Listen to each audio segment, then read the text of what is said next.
नमस्कार दोस्तों, स्वागत है आप सभी का हमारे इस चैनल सनातन बेला पर। दोस्तों, अगर आप भी अपनी लाइफ में कुछ नया सीखने की चाह रखते हैं तो इस चैनल को अभी सब्सक्राइब कर लें। दोस्तों, नवरात्रि का पावन और पवित्र समय चल रहा है और ऐसे में अगर आप हरी चूड़ियों से जुड़ यह एकमात्र असरदार और चमत्कारी उपाय कर लेते हैं तो मात्र 24 घंटे में आपकी हर मनोकामना पूरी हो जाएगी। दोस्तों, यह उपाय कलयुग में एकमात्र ऐसा उपाय है जो मात्र एक बार करने से अपना असर दिखाना शुरू कर देता है। दोस्तों, नवरात्रि का पावन पर्व शुरू हो चुका है। ऐसे में हर कोई मां दुर्गा की कृपा पाना चाहता है, पर आज के इस समय में कई ऐसे लोग हैं जो अपनी समस्याओं से परेशान हैं पर उनका निवारण नहीं जानते। इसलिए आज हम आपको गुरुजी द्वारा बताए गए एक ऐसे चमत्कारी उपाय के बारे में बताने जा रहे हैं जिसको अगर आप इस शारदीय नवरात्रि में किसी भी समय कर लेते हैं तो मां दुर्गा आपसे खुश हो जाएगी और आपकी किस्मत चमक जाएगी और आपके घर से तुरंत ही हर प्रकार की गरीबी और हर प्रकार की समस्याओं का नाश हो जाएगा। दोस्तों, यदि आप सही मुहूर्त पर सही क्रिया अनुसार यह उपाय कर लेते हैं तो मान के चलिए आपका भाग्य आपका इस तरह से साथ देगा कि जिस कार्य को भी करेंगे उस कार्य में आपको कामयाब हासिल होगी। आपका कोई भी सपना होगा वह तो पूरा होगा ही होगा। इसी के साथ दोस्तों, सच मानिए आपके जीवन में आपको एक चमत्कारी और पॉजिटिव बदलाव देखने को मिलेगा। यह चूनी का उपाय आपको जरूर करना चाहिए क्योंकि यही एकमात्र ऐसा उपाय है जो कि आपको जल्द से जल्द धनवान और माला माल बना देगा। इसीलिए इस आसान से असरदार उपाय को जानने के लिए वीडियो को आखिर तक जरूर देखें। और दोस्तों, अगर आप भी अपने जीवन में माता रानी की कृपा पाना चाहते हैं तो वीडियो को लाइक करके कमेंट में जय माता दी लिखना ना भूलें। नवरात्रि में मां दुर्गा के 16 श्रृंगार किए जाते हैं। साथ ही विवाहित महिलाएं भी इन दिनों में अच्छे से सज धज कर मां की पूजा करती है। मां दुर्गा के 16 श्रृंगार में फूलों का श्रृंगार भी एक है। इसे काफी शुभ माना जाता है। कहते हैं फूलों की महक मन को ताजगी देती है, घर में सकारात्मकता का विकास होता है। ऐसी मान्यता है कि इससे घर में सुख और समृद्धि आती है और अखंड स्वभाव का वरदान भी मिलता है। यही वजह है कि भारतीय संस्कृति में 16 श्रृंगार को जीवन का अहम और अभिन्न अंग माना गया है। नवरात्रि में मां को 16 श्रृंगार का चरवा चढ़ने के अलावा महिलाओं को भी इस दौरान 16 श्रृंगार जरूर करना चाहिए। ऋग्वेद में भी सौभाग्य के लिए 16 श्रृंगार का महत्व बताया गया है। 16 श्रृंगार में मौजूद हर एक श्रृंगार का अलग अर्थ है। बिंदी को भगवान शंकर के तीसरे नेत्र से जोड़कर देखा जाता है, वही सिंदूर सौभाग्य और नेत्र से जोड़कर देखा जाता है। वही सिंदूर सौभाग्य और सुहाग की निशानी होती है। महावर और मेहंदी को प्रेम से जोड़कर देखा जाता है। काजल बुरी नजर से बचाता है। मां का 16 श्रृंगार करने से घर और जीवन में सौभाग्य आता है, जीवन में खुशियां ही खुशियां आती हैं और जीवन साथी का स्वास्थ्य अच्छा बना रहता है। इसी तरह श्रृंगार में हरी चूड़ियों का भी अलग महत्व है। दोस्तों, धार्मिक शास्त्र के अनुसार अगर आप इस नवरात्रि में इन पेड़ों पर हरी चूड़ियां बांध देते हैं तो आपका दुर्भाग्य सौभाग्य में बदल जाएगा। कैसी भी आपकी गरीबी हो, कैसी भी आपकी परेशानी हो, कष्ट हो, तकलीफ हो, जीवन में जो समस्याएं चली आ रही हैं वह सारी समस्याएं समाप्त हो जाएंगी। और केवल नवरात्रि के दिनों में ही अगर आप यह उपाय करते हैं और चूनी अगर इनमें से किसी भी वृक्ष पर बांध देते हैं तो आपकी जन्म जन्मांतर की गरीबी मिट जाएगी और एक ही बार उपाय करने से आपकी हर मनोकामना पूर्ण हो जाएगी। तो दोस्तों, वह वृक्ष कौन से हैं और वह उपाय क्या है, आइए जानते हैं। दोस्तों, प्रथम वृक्ष है शमी का वृक्ष। शमी के वृक्ष के बारे में ध्यान से सुनिए। शम का वृक्ष माता पार्वती एवं भगवान भोलेनाथ जी का मिश्रित रूप कहा जाता है। दोस्तों, शमी के वृक्ष को उमा महेश्वर भी कहा गया है और नवरात्रि के दिनों में शम के वृक्ष पर माता पार्वती और भगवान भोलेनाथ जी का वास माना जाता है। इसलिए नवरात्रि में संध्याकाल के समय इस वृक्ष को छूने से सभी दोष कष्ट परेशानियां समाप्त हो जाती हैं। दोस्तों, नवरात्रि में किसी भी दिन शमी वृक्ष की जड़ पर अगर कच्चा दूध डाला जाए तो भगवान भोलेनाथ शीघ्र प्रसन्न होते हैं एवं माता पार्वती जी का खूब आशीर्वाद प्राप्त होता है। दोस्तों, श्रमिक का वृक्ष जिस घर में लगा होता है उस घर में कल्याण हो जाते हैं और सभी प्रकार के भौतिक सुखों की प्राप्ति होती है। तो दोस्तों, नवरात्रि में किसी भी दिन शमी वृक्ष पर उमा महेश्वर का ध्यान करते हुए दो जोनी हरी चूनी जरूर बांधे। ऐसा करने से सभी प्रकार के भौतिक सुखों की प्राप्ति होती है। और अगर आप शम के पत्ते भगवान भोलेनाथ के पूजन में उन्हें चढ़ते हैं तो इससे आपके घर में माता लक्ष्मी जी स्वयं वास करने आती है और महादेव खुद चलकर आपके घर में वास करते हैं और आपकी कैसी भी दर्द रहता हो, कैसी भी गरीबी हो, कैसी भी परेशानी हो, सब समाप्त हो जाती है। दोस्तों, दूसरा वृक्ष है धतूरे का वृक्ष। दोस्तों, धतूरे का वृक्ष भगवान शिव का रूप माना गया है। यह वृक्ष पर स्वयं काल भैरव के अंश से उत्पन्न हुआ है, ऐसा माना जाता है। तो शिवलिंग पर धतूरे का पत्ता पुष्प चढ़ने से राहु केतु के दुष्प्रभाव से बचे रहते हैं। और दोस्तों, आप नवरात्रि में किसी भी दिन धतूरे के वृक्ष पर अगर 2 जनी हरी चूनी बांधते हैं तो आपको शत्रु से छुटकारा मिलता एवं शत्रु का सर्वनाश होता है। इसलिए दोस्तों, धतूरे का वृक्ष आपको अपने आसपास कहीं पर भी मिल जाएगा, तो इस वृक्ष पर आपको 1 जोनी या फिर 2 जोनी हरी चूड़ियां जरूर बांध कर आनी है। दोस्तों, तीसरा वृक्ष है बेलपत्र यानी बेल का वृक्ष। दोस्तों, इस वृक्ष पर स्वयं महादेव और माता पार्वती वास करती है। तो नवरात्रि में किसी भी दिन एक थाली में आप हरी चूड़ियां ले लें और जितनी भी श्रृंगार की चीजें हैं यह ले लें, और अगर आप एक लाल फीते या एक हरे फीते के सहारे हरी चुनी को ले जाकर इस वृक्ष पर बांध देती है, तो फिर देखिए कैसे चमत्कार होता है। आपकी कैसी भी मनोकामना हो, कैसी भी इच्छा हो, भगवान भोलेनाथ एवं माता पार्वती तुरंत पूरी कर देते हैं। दोस्तों, अगर आप इस वृक्ष पर चूड़ियां नहीं बांध सकती तो आप क्या करें कि आपके आसपास कहीं पर भी अगर मदार का वृक्ष मिल जाए तो आप मदार के वृक्ष में भी 1 जोना हरी चूनी जरूर बांधें, क्योंकि इस वृक्ष पर भी स्वयं महादेव वास करते हैं। अगर आपको यह भी नहीं मिलता तो आप केले के वृक्ष में इस बांध सकती है, क्योंकि इसमें मैं भी स्वयं भगवान विष्णु निवास करते हैं और माता लक्ष्मी जी वास करती है। तो आप जरूर जाकर 1 जोना हरी चूनी बांधे और कैसी भी मनोकामना हो, कैसी भी परेशानी हो, वह तुरंत पूरी हो जाएगी। वहीं दोस्तों, अब हम आपको इस नवरात्रि में लौंग से जुड़े कुछ चमत्कारी उपाय के बारे में बताने जा रहे हैं, जिनको करने से आपकी सोई किस्मत जाग उठेगी। घर में क्लेश दूर करने के लिए जिस घर में हमेशा लड़ाई झगड़ा होता रहता है और क्लेश रहता है, वहां एक पीला कपड़ा लेकर उसमें 1 जोनी लौंग बांधकर घर के किसी कोने में लटका दें। इससे आपके घर में सुख शांति आएगी, घर में सुख शांति का माहौल बना रहेगा। नौकरी में सफलता। आजकल के समय में हर किसी को रोजगार या नौकरी की तलाश है। काफी समय प्रयास करने के बाद भी जब असफलता हाथ लगती है तो इंसान मायूस हो जाता है। नौकरी में सफलता प्राप्त करने के लिए नवरात्रि के दौरान प्रतिदिन 7 बार लौंग 1 जोड़ा अपने सिर से उतारकर मां दुर्गा के चरणों में अर्पित करें। इस उपाय से नौकरी संबंधी समस्याएं दूर हो जाएंगी। घर की नकारात्मक को दूर करें। अपने घर में प्रतिदिन 1 जोनी लौंग कपूर के साथ जलाने से आपके घर में पनप रही नकारात्मकता को दूर कर देगा। मान्यता है कि इसे प्रतिदिन करने से जरूर लाभ मिलता है और घर से नकारात्मकता दूर हो जाती है। घर से बीमारी दूर करने के उपाय। यदि आपके घर में लगातार कोई बीमार रहता है तो नवरात्रि में किसी भी दिन तवे पर 7 लौंग जलाकर घर के किसी कोने में रख दे। ज्योतिष शास्त्र के अनुसार ऐसा करने से कुछ ही दिन में फर्क नजर आने लगता है। आर्थिक तंगी दूर करने के उपाय। यदि आपके घर में आर्थिक तंगी लगातार बनी रहती है तो नवरात्रि में आप पूजा के समय गुलाब के फूल के साथ 3 लौंग अर्पित करें। इसके अलावा एक लाल रंग के कपड़े में 5 लौंग और 5 कड़ियां बांधकर तिजोरी या फिर अलमारी में रख दे। ऐसा करने से देवी दुर्गा की आप पर असीम कृपा होती है और घर में धन का आगमन होता है। राहु केतु के लिए उपाय। ज्योतिष शास्त्र में राहु केतु को सबसे क्रूर ग्रह माना जाता है। इनके अशुभ प्रभाव को कम करने के लिए नवरात्रि में रोजाना आपको लौंग का दान करना चाहिए। इसके अलावा नवरात्रि में शिवलिंग पर रोजाना लौंग का जोना चढ़ाएं। ऐसा करने से आपकी कुंडली से राहु और केतु के अशुभ प्रभाव दूर होते हैं और आपके घर में खुशहाली आती है।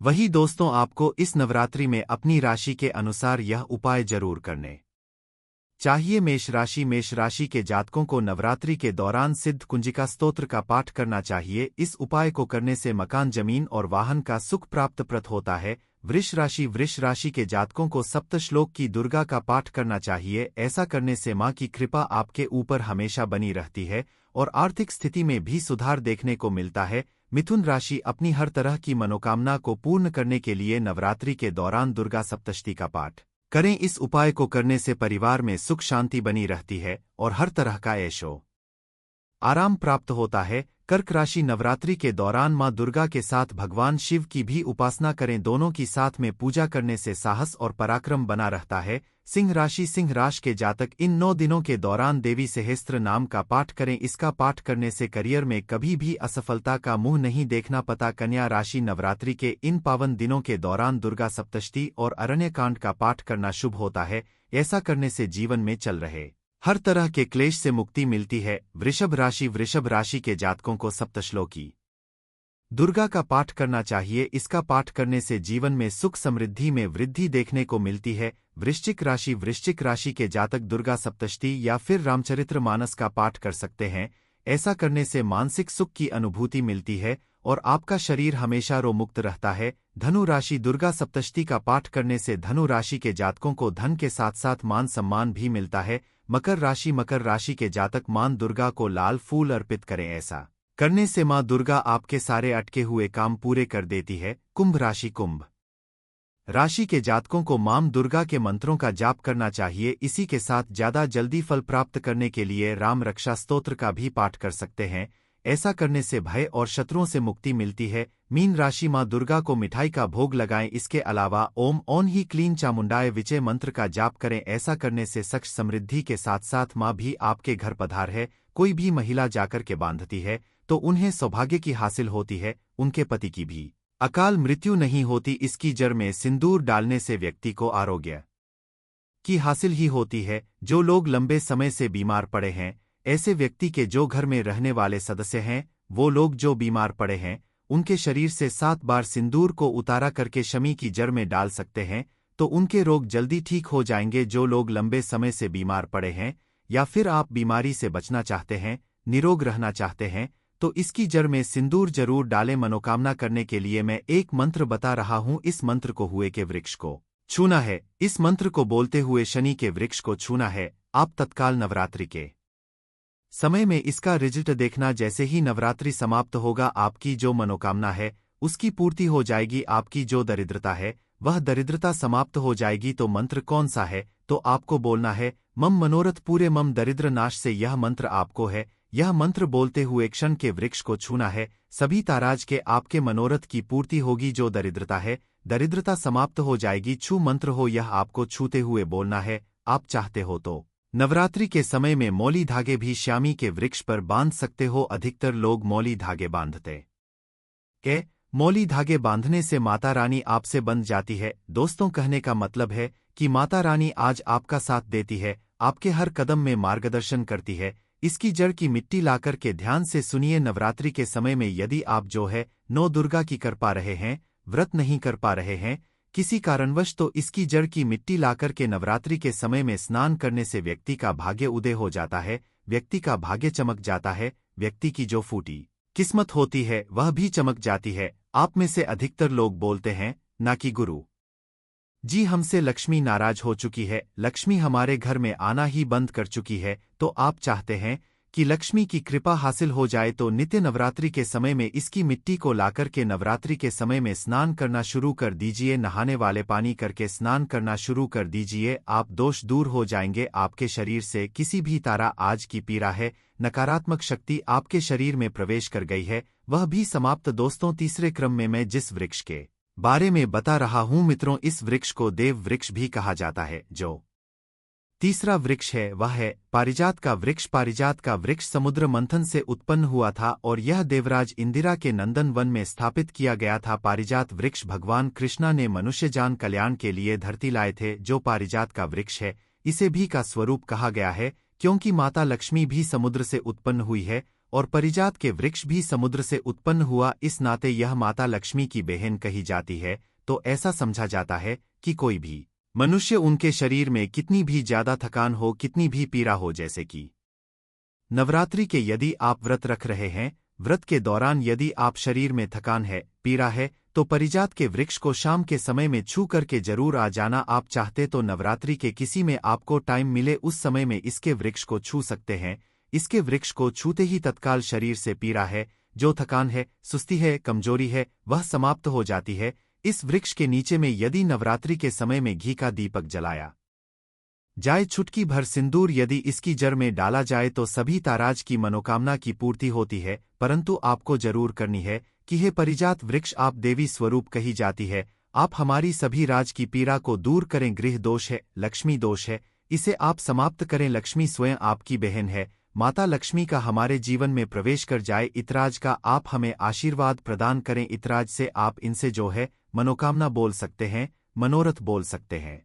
यह लक्ष्मी की बहन कही गई है क्योंकि समुद्र मंथन से यह उत्पन्न हुआ है। तो यदि आप भी जल धनवान बनना चाहते हैं, आपके जीवन कोई है, कोई कामना अधूरी रह गई है, तो हमने 3 वृक्ष के बारे में बताया है। इन 3 वृक्ष को नवरात्रि के समय में छूना शुरू कर सकते हैं, और यदि कोई व्यक्ति यह तीनों वृक्ष को छू लेते हैं, ध्यान से सुनिए, यदि तीनों वृक्ष को छू लेते हैं, तो ऐसे व्यक्ति के कार्य सफल होने से, ऐसे व्यक्ति की मनोकामना पूर्ण होने से दुनिया की कोई भी शक्ति नहीं रोक पाएगी। मनोकामना पूर्ति करने के लिए, कार्य में प्रगति करने के लिए, अपनी किस्मत को चमका सोए हुए भाग्य को जागृत करने के लिए नवरात्रि में यह उपाय जरूर करिएगा दोस्तों। यह उपाय सोने पर सुहागा होगा। यह आपकी जिंदगी को संवार देंगे, आपकी जिंदगी में चल रही परेशानी को दूर कर देंगे। तो यह जानकारी कैसी लगी हमें कमेंट सेक्शन में जरूर बताना, और इस जानकारी को तक सीमित मत रखना, इस जानकारी को आगे जरूर शेयर करना, क्योंकि ज्ञान बढ़ाने से ज्ञान बढ़ता है। हो सकता है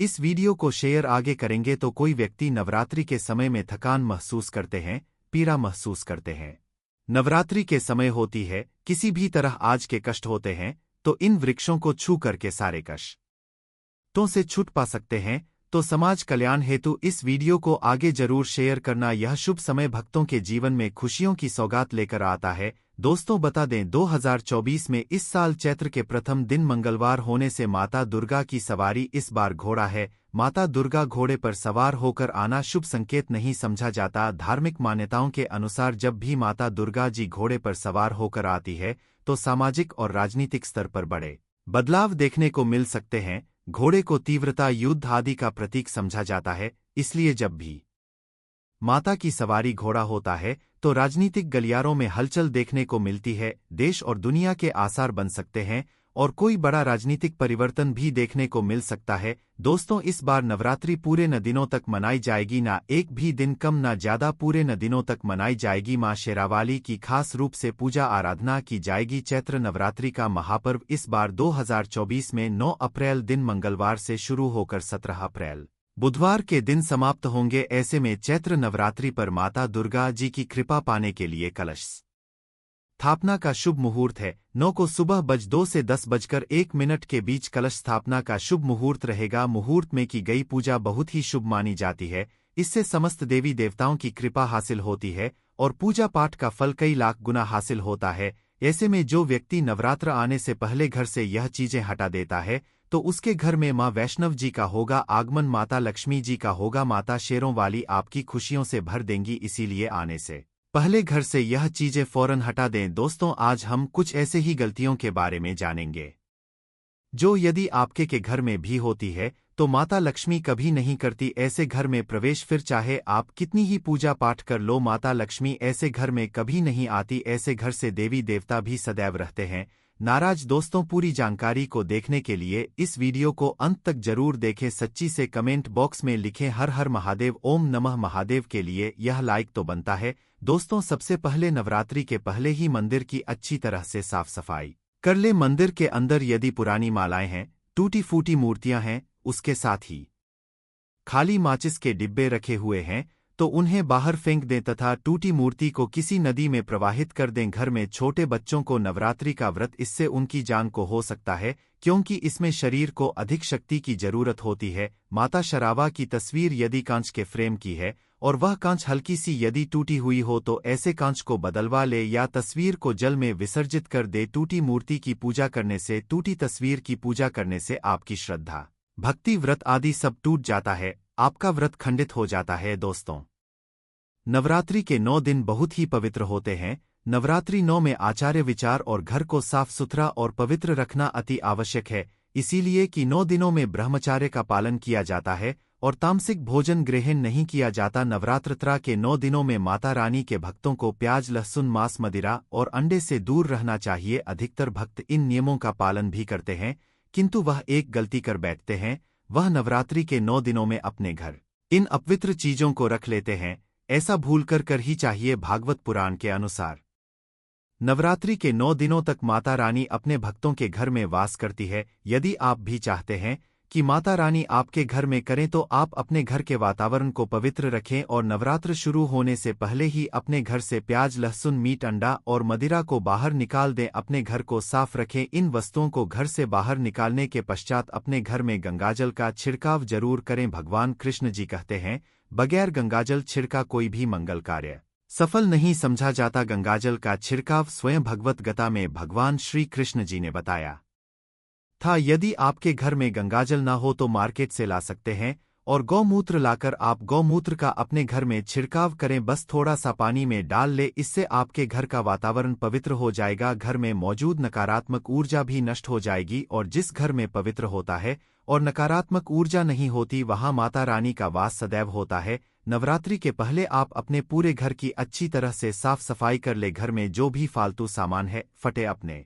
कपड़े, उन्हें बाहर निकाल दे। घर में बेकार पड़ा सामान नकारात्मक ऊर्जा लाता है, इसीलिए गंदगी बिल्कुल भी ना करें। धूप दीप जलाकर वातावरण को स्वच्छ रखें। दोस्तों, माता के आगमन घर का दरवाजा जरूर सजाना चाहिए, इससे आकर्षित होती है और घर के द्वार में प्रवेश करती है। मां के आगमन के लिए द्वार को फूलों से सजाना चाहिए। दोस्तों, कई लोग ऐसे हैं जो माता रानी की चौकी कागज बिछाकर बनाते हैं, जो कि बिल्कुल गलत समझा गया है। माता की चौकी के लिए की चौकी के आप नीचे लाल कपड़ा ही बिछाए, काला कपड़ा और सफेद कपड़ा भूलकर भी नहीं बिछाना चाहिए। ध्यान रखें, कपड़ा फटा भी नहीं होना चाहिए। दोस्तों, यदि आपके घर देवी देवताओं की खंडित मूर्तियां या फटा हुआ चित्र यदि हो तो उसे किसी नदी में विसर्जित कर दे, क्योंकि ये मूर्तियां और चित्र दुर्भाग्य लांगती हैं। देवी देवताओं की खंडित मूर्ति की पूजा न करें और न ही उन्हें में रखें, क्योंकि उन्हें घर में रखना बुरा समझा जाता है। दोस्तों, वही अधिकतर लोग अपनी छत पर या अपने घर के मुख्य दरवाजे के आसपास कबाड़ इकट्ठा कर देते हैं।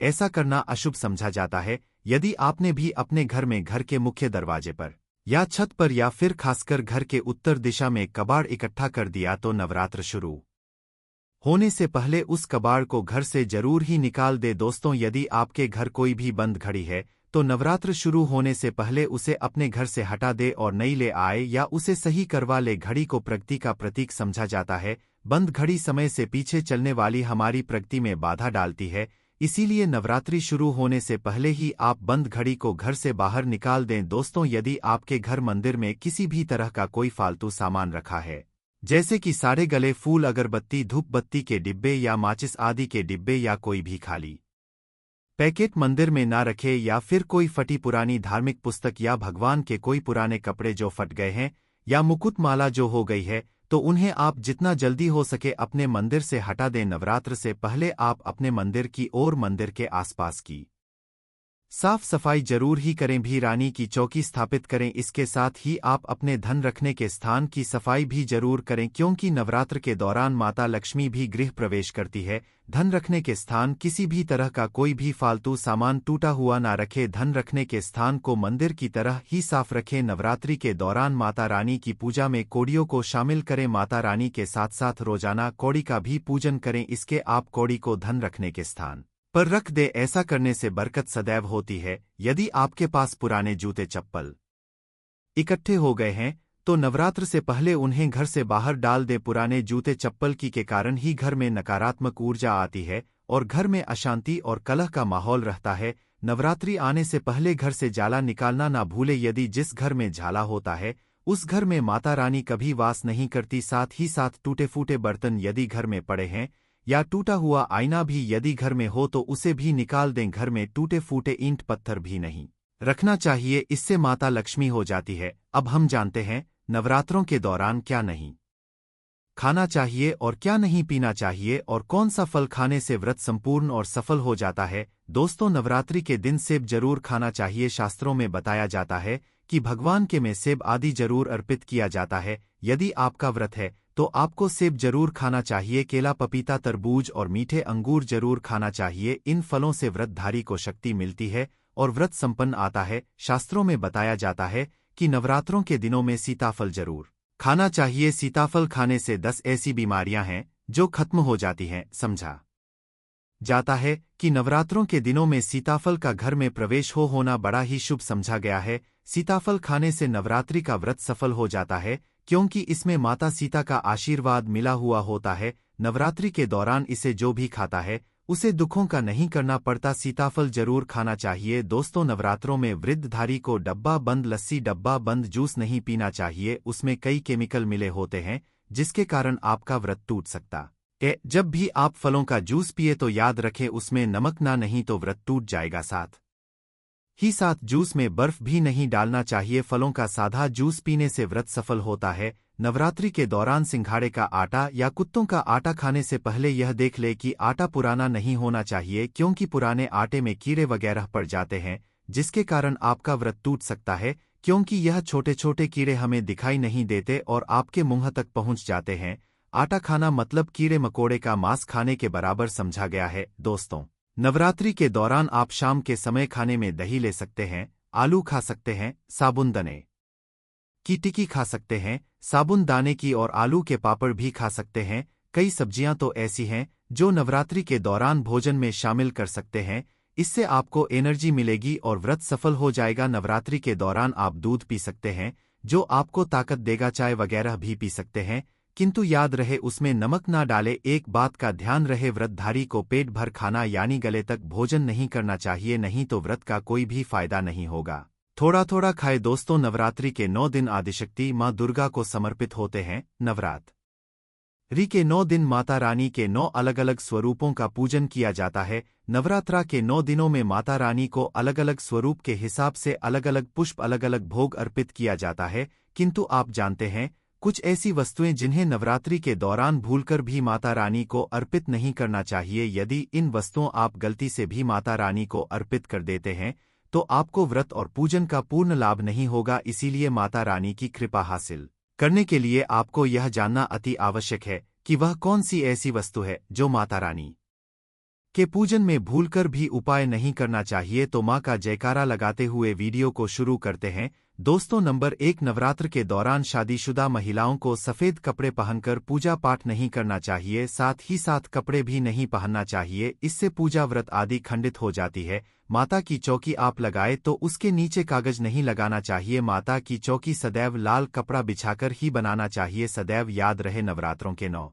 दिनों तक व्रतधारी को अपना आसन माता की के आगे ही लगाना चाहिए और वहीं पर आपको सोना चाहिए। मंदिर को नवरात्रि के दौरान अकेले नहीं छोड़ा जाता, बहुत ही अशुभ जाता है। इससे दुर्गा माता नाराज हो जाती है और सदैव के लिए चली जाती है। दोस्तों, नंबर 2, नारियल। हिंदू धर्म में नारियल को समृद्ध, धन, श्रद्धा और सम्मान का सूचक समझा जाता है। नारियल को श्रीफल भी कहा जाता है।